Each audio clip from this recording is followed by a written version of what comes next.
దాదాపు 100 మీటర్ల ఎత్తైన భవంతులు, 40 అంతస్తుల జంట భవనాలు జస్ట్ 10 సెకండ్లలోపే కుప్పకూలాయి. క్షణాల వ్యవధిలోనే నేలమట్టమయ్యాయి. ఆ తర్వాత వ్యర్థాల తొలగింపే సంక్లిష్టంగా మారింది. భవనాలను కూల్చినంత ఈజీ కాదు వ్యర్థాలను తొలగించడం. ఈ బృహత్కర కార్యాన్ని చేపట్టిన సంస్థ హైదరాబాద్కు చెందిన సస్టైనబిలిటీ. అసలు ఈ వ్యర్థాలను ఎలా సేకరిస్తారు, ఎలా రీసైకిల్ చేస్తారు? 90% పైగా మెటీరియల్ను రీయూజ్ ఎలా చేస్తారు? అందరికీ ఆసక్తి కలిగించే అంశాలే ఇవి. అందుకే ఇది అద్భుతమైన ప్రాజెక్ట్ అయిందంటున్నారు sustainability CEO Masood Malik. I think the word has many meanings. For us, the word means resource, recycle, recover, reduce. Every word that talks about sustainability often starts with the word And therefore, when we were looking at reimagining our future and moving towards a world which has no waste, where from our past of being a leading waste management company to our future of being a resource company, that is where the word has come from. What's also very good to know is that the word is one of the many names of Lord Brahma, the Lord of creation. And finally, if you see our legacy, our history, where we started, we were known as Ramki Enviro. And that is also another way the word comes along. నోయిడాలోని twin టవర్స్ను కూల్చివేసిన తర్వాత దాదాపు 30,000 టన్నుల నిర్మాణ కూల్చివేత వ్యర్థాలు అక్కడ పేరుకుపోయాయి. వీటిని అక్కడి నుంచి తొలగించే బాధ్యతను భుజాన వేసుకుంది ఆసియాలో సుప్రసిద్ధ పర్యావరణ నిర్వహణ circular company sustainability.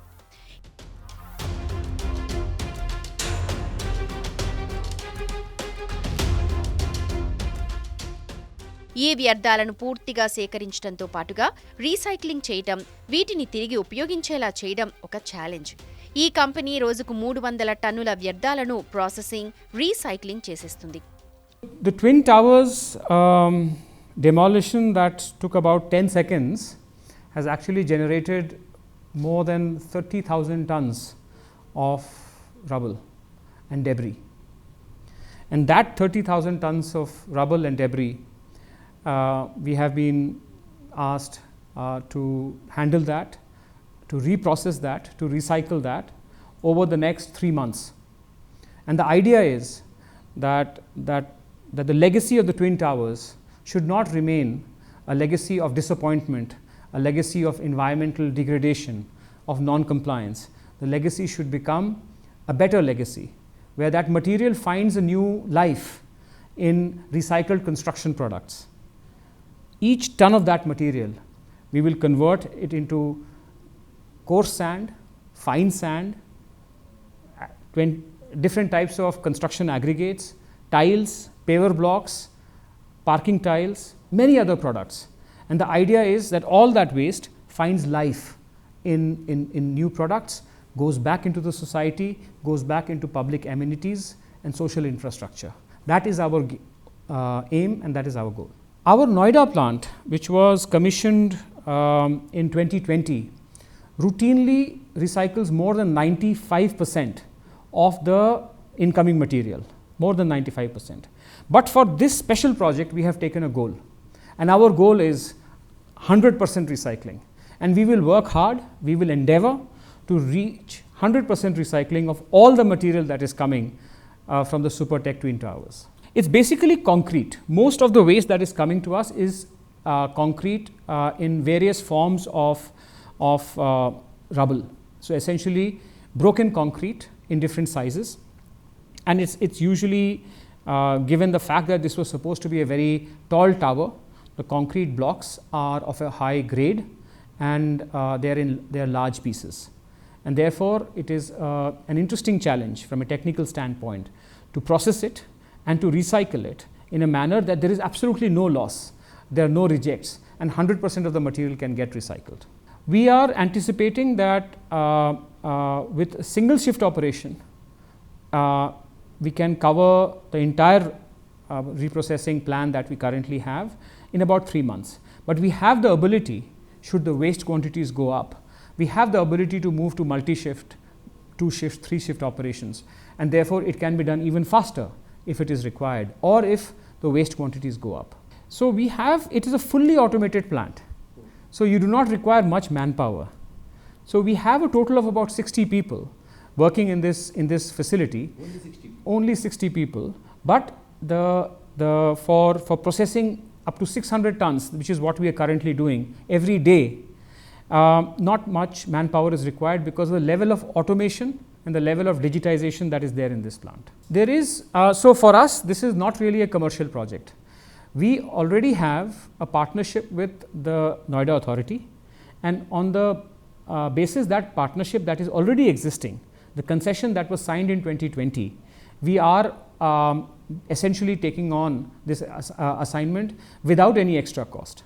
For us, the Twin Towers project is a project that is of national significance, and this is an opportunity to tell the world that value can be gained. Anything can be recycled, even if it is malba or rubble or debris, as we have in this particular case. ఈ వ్యర్థాలను నిర్మాణ మెటీరియల్స్గా మారుస్తారు. వీటిని నోయిడాలోని మా plant వద్ద తయారు చేయనున్నామని మసూద్ మలిక్ అన్నారు. In the process of recycling, how do you prevent pollution from happening? And I think this is a very, very important question, and it's a question that for us was addressed during the design of the project itself. This is a completely closed plant. So there is no emissions of dust or noise from this plant. In addition, we have a number of other measures around dust control, like smog guns, that have already been installed. So we are ready, and we are confident that we will be able to process this entire material without any emissions to environment. That is our aim, and not just our Noida plant, but our 2 operating C&D waste recycling plants in Hyderabad and many other locations where we have. We ensure that our operations have no environmental emissions, and I think that is really one of the things that we take a lot of pride on. So I think this is a very good question. I would say 2 things. The first one is that through recycling, what are we doing? Are we just making products? No. I think we are substituting natural resources that are increasingly becoming very scarce, and increasingly their production of those natural resources is causing environmental degradation. For example, the sand that I am making is a substitute for river sand. A lot of river sand in India is still illegally quarried, but I am substituting a material that has even better quality than virgin river sand at a lower cost and without any environmental degradation. So the value that recycling creates is not just in the value of the product itself, it is in the value and the environmental protection that is there because substitution of a natural resource. So the aggregate, for example, that we make in our Noida project or any of our other projects, that substitutes all the stone quarries and the crushers which are there outside every city. You will find these crushers which are dusty, noisy, and they create a scar.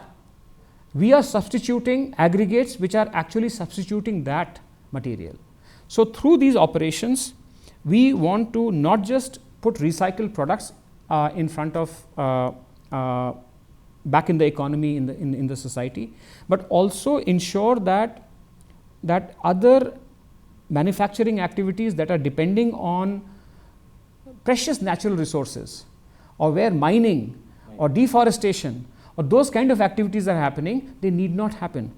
And this process is we refer to as circular economy. We see ourselves as a leading circular economy enabler, not just in India, but across all emerging economies globally. That is our vision, that is our aim, and that is our purpose. So if I just talk about C&D waste recycling, construction and demolition waste, we are setting up a very large facility, a state-of-the-art facility for C&D waste recycling in Kolkata. We have just started construction of a new C&D waste recycling facility in Nagpur. We are going to expand our C&D waste capacities in Hyderabad. We will hopefully also add new locations. So in C&D, our vision is to have 30 plants across India, and we are well on our way of establishing a pan-India network where all the construction and demolition waste is completely recycled and reclaimed and put back into the economy, put back in the society. That is our aim for this waste. On the other hand, there are many other types of waste that we handle. And in each of those wastes, our aim and objective is to see how much can we divert away from the landfills and how much can we recycle and recover resources from, whether it is through energy. You will be happy to note Hyderabad already has South India's largest waste to energy plant that has already been commissioned. A second plant is soon to be commissioned later this year, and the construction of a third plant in Hyderabad, waste to energy plant, has already started. So in every major city, having waste to energy facilities, having recycling and resource recovery facilities is our aim. At one end is the C&D waste. I'll give you the example of a waste which is very, very different, electronic waste. E-waste. So e-waste. So far, India never had a fully integrated refinery for refining of metals, base metals, rare earth metals, precious metals coming out of electronic waste and batteries. So there was no facility where you could process and recover gold and silver and platinum and copper and cobalt. So it's not just C&D waste into recycled construction materials, but also precious metals recovery and base metals recovery from electronic waste, and number of other such initiatives that we have. We are happy to again announce that our electronic waste plant, which is the first of its kind in this whole region, and in fact anywhere in the developing economies, is about to be commissioned in Hyderabad also. So in Hyderabad will soon be the circular economy capital of India, with a slew of world-class resource recovery and recycling facilities. భవిష్యత్తులో ఈ సంస్థ ఇంకా అనేక కార్యక్రమాలను చేపట్టబోతోంది. ఈ వేస్టేజ్ని కూడా మెటీరియల్స్గా విడదీసి వాటిని కూడా తిరిగి ఉపయోగించే విధంగా టెక్నాలజీని ఏర్పాటు చేసుకోబోతున్నారు.